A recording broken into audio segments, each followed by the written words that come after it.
আসসালামু আলাইকুম প্রিয় দর্শক। আমরা অনেক সময় মোবাইল ডাটা চালু করার পরে মোবাইল হটস্পট যখন চালু করতে যাই, তখন এই নিচে একটা লেখা ওঠে, can not use mobile hotspot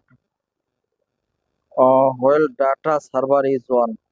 তো আমরা কখনোই এই মোবাইল হটস্পট যে আছে অপশনটা, এটা চালু করতে পারবো না। এটা চালু করতে হলে আমাদের সামান্য একটি সেটিং এ পরিবর্তন করতে হবে। আমরা পিছনে চলে আসব।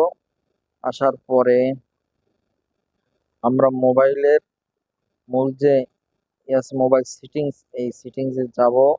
সেটিংসে যাওয়ার পরে এরপরে এই মোবাইল কানেকশন, এই যে মোবাইল কানেকশন, এই জায়গায় ক্লিক করব। ক্লিক করার পরে ডাটা ইউজ, এই জায়গায় ক্লিক করব।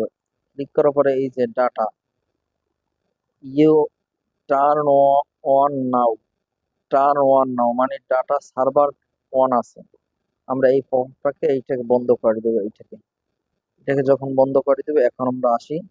পিছনে আসার পরে দেখেন যে আমরা এই হটস্পটটা চালু করি।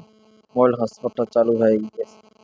বন্ধুরা, আমার ভিডিওটা যদি আপনাদের কাছে সামান্য ভালো লাগে বা উপকার আসে, আমার চ্যানেলটিকে অবশ্যই সাবস্ক্রাইব করে দিবেন। ধন্যবাদ।